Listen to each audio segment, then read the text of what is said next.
Alright, we're on chapter 9, and I'm excited about this chapter for some reason. I don't know why. But I remembered what chapter number it is, which is already better than last time.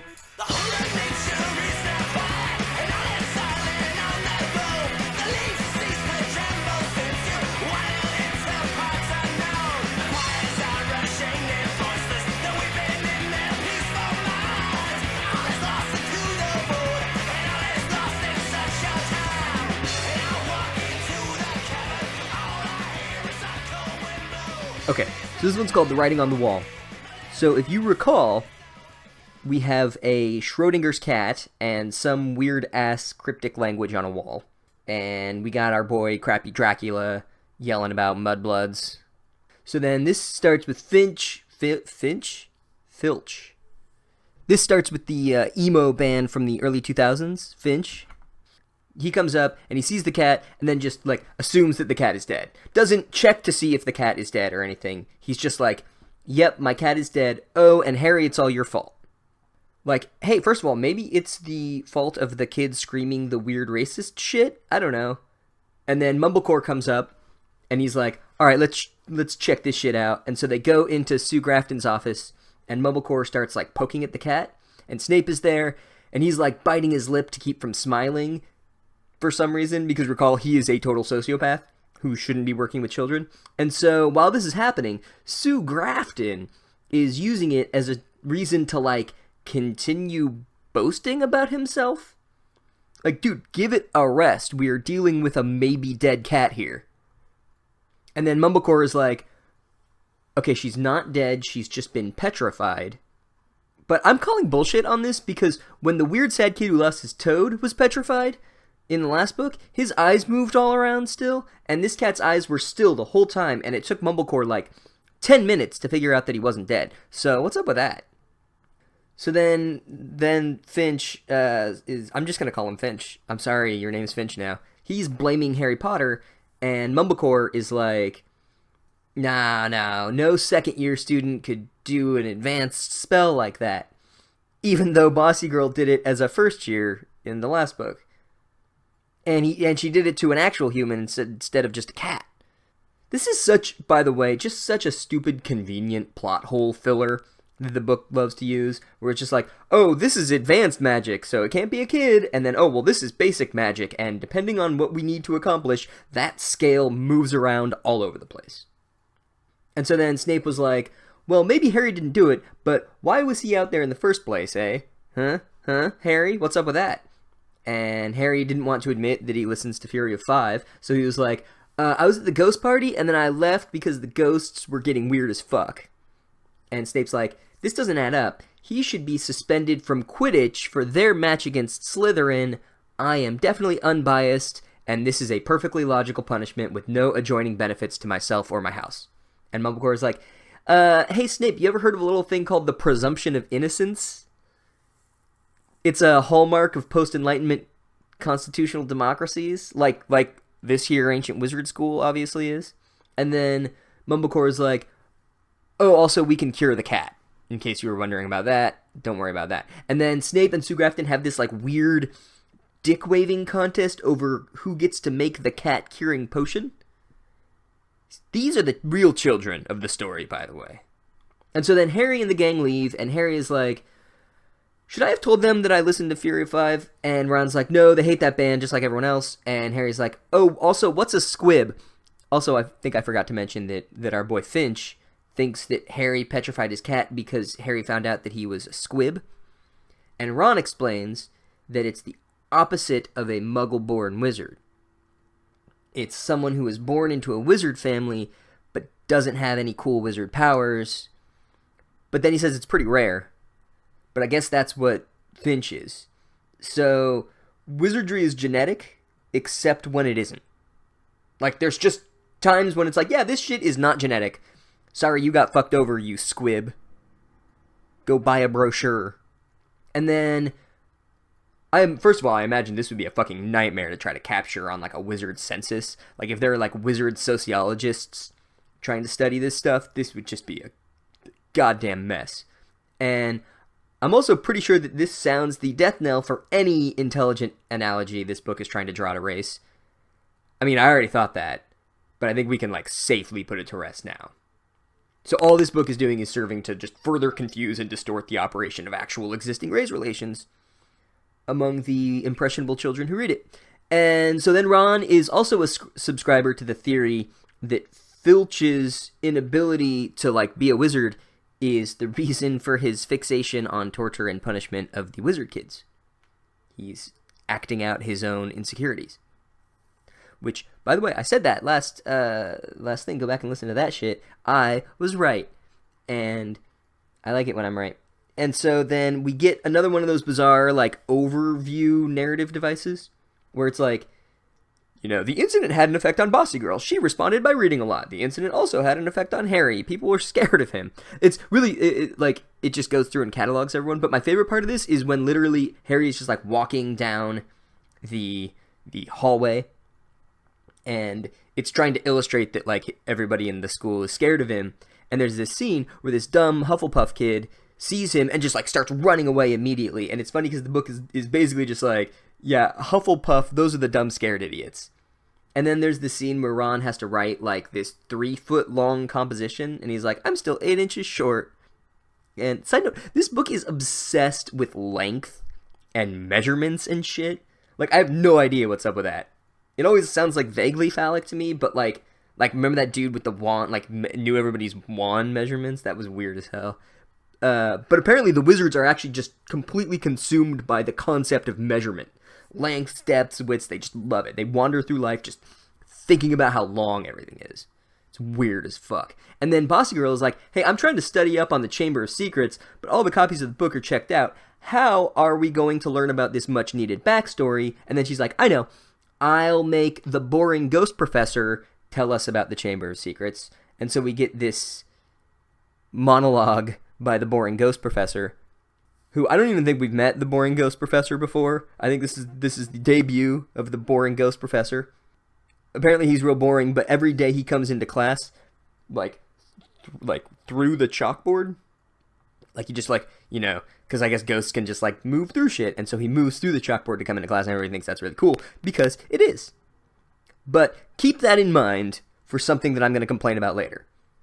So, but first we get this, like, little mini story of Hogwarts from Boring Ghost Professor, and it was founded, like, 1,000 years ago by 4 people, Hufflepuff and all the rest of them, the 4 people whose names are the houses, and they were persecuted for being wizards, apparently, and so then they build this house, and surprise, surprise, fucking Slytherin was an elitist dickhead. I'm sure you're shocked by that revelation. And he was like, no one from a Muggle family can learn here, I'm racist. And then Gryffindor was like, no, fuck you, and then Slytherin left the school over it. But before he left, he built a hidden chamber in the castle, and he sealed it so that no one could like, open it until his true heir arrived. Side note, I realized that this is a problem with the last podcast where I was talking about what was written on the wall, and it said, enemies of the heir beware, and I should have clarified for my listeners who don't fucking read this book, heir is H-E-I-R, like the fucking heir to the throne. When I listened back, it sounded like I was talking about, like, enemies of the air, like people who preferred land and sea. But no, H-E-I-R. All right. So then the true heir to Mr. Slytherin would arrive and unleash the horror within the Chamber of Secrets. All right. That's the fucking thing.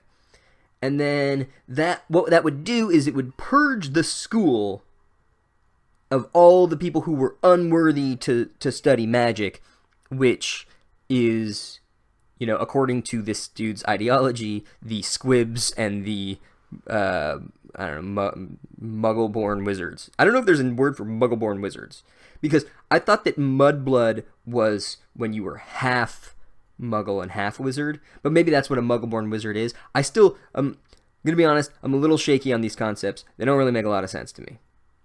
But at any rate, the heir to Slytherin's gonna come, and he's gonna open the Chamber of Secrets, and everybody who is not like a pure blood wizard guy is out. That's what's going to happen. It's like a purge. So this is like, basically, he planted like a racism bomb, apparently.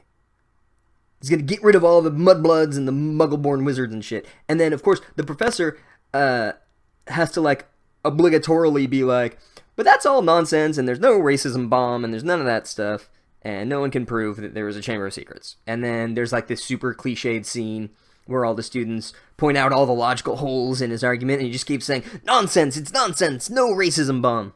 And then they go to the scene of the crime. Harry and the gang get out of class, and they go to the scene of the crime, and there's a bunch of spiders, and Ron hates spiders. And that's like, literally, that's the only thing that happens, is that they're spiders, and Ron's like, I don't like spiders. And then they make fun of Ron for not liking spiders, even though it's actually a pretty common affliction. And so then they go into the women's bathroom, and remember Moaning Myrtle, the one who was like basically assaulted by that shitty ghost? Well, she's there, and she's like, what are, and she points to Harry and Ron, she's like, what are they doing there? This is the girls' bathroom. Like, okay, Myrtle, what are you, the North Carolina State Legislature? Gender is over, Myrtle. And so then they're like, did you see anything weird last night, Myrtle? And she's like, I was so upset that I ran here to try to kill myself, but I couldn't. And Ron's like, because you're already dead? Ha! And this is like a really fucking weird treatment of suicide, which is an actual thing that actual teenagers reading this book are likely to have dealt with in some capacity, or are likely to deal with later. And it's being handled in the fucking worst, most flippant way possible, so that's cool. And then Myrtle does like a nosedive into the toilet, and it like splashes up on them. But like, we just had a scene where a ghost walked through a chalkboard. So why is water splashing? What's going on here? Are the ghosts, what is their relationship with the physical world? Do they move through it when they want to? There was the ghost that ate the food, but he didn't eat it, he just like moved through it. I thought the ghosts just moved through stuff, but apparently they can also do fucking cannonballs. And so then Percy, Ron's brother, comes up and is like, you can't be in here. So he's like another member of the North Carolina State Legislature. He's all pissed because I don't know, he doesn't want them to figure anything out. He's like, my role here is to be obstructionist, and that's it. And so then he's like, 5 points from Gryffindor, I'll punish the house we both belong to, that'll teach you. And so then later Ron's like, oh, just so we're clear, that Malfoy, that crappy Dracula kid, that's the prime suspect, yeah? And they're like, yeah, well, yeah, obviously that's him, it's gotta be that kid.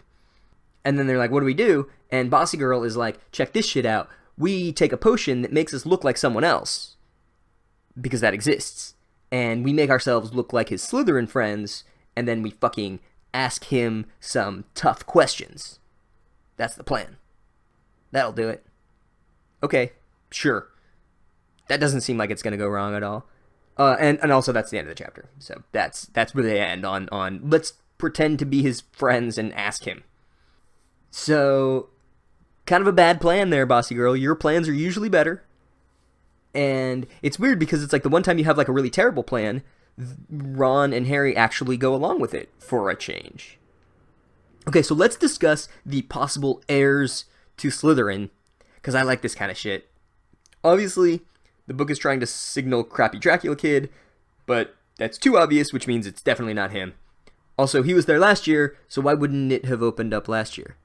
Wouldn't it have to be someone that is new, like that just came? So then, the other obvious choice, I think, is that Sue Grafton dude, because he seems like an asshole, and that seems like a, you know... But that seems kind of dumb, unless the book is lazy as hell, because it's just basically repeating the same thing that it did last book. Like, oh, it's actually a professor that you didn't expect it to be. So, but this book is not above being dumb, so maybe that's what it's gonna be. The other new people include Colin Creepy, the creepy stalker kid. That'd be a good one. Maybe it's Oliver Wood, the Quidditch captain guy, who made everyone get up all early, practice a sport that mostly involves waiting for Harry Potter to do something. I forgot whether I already make the Cleveland Cavaliers, the obvious Cleveland Cavaliers joke there? Anyway, maybe it's that guy, and he's just like, I'm not just a sports Nazi, I'm a regular Nazi, racism bomb. Or maybe it's Ginny, Ron's sister? What if she's the true heir? That'd be cool. She's like, nah, fuck y'all, I'm cleaning house. I don't care. I'm Ron's sister Ginny, and I'm shy. And then maybe it's Nearly Headless Nick, although he's been around, so maybe not him. But that'd be cool, right? He's like, I'm actually a nearly headless Nazi! Racism bomb. I'm a Nazi ghost. I honestly do, like, I think it's probably going to be Colin Creepy. I think that's the one that would be the most satisfying to me, because then it's like, oh, I was actually trying to get close to Harry so that he wouldn't stop my master plan, and like I'm this like diabolical dude who used the idea of celebrity for my own ends. You know, we'll see. I think it would be cool if it were that kid. I think it'd be dumb as hell if it were Crappy Dracula Kid, and I think it'd be kind of cool if it was the other guy. I don't know. They're all kind of dumb. Maybe it's someone else. Maybe it's something else. Maybe it'll surprise me. Maybe it'll be like, oh hell yeah, this book's better than I thought it was. But probably not.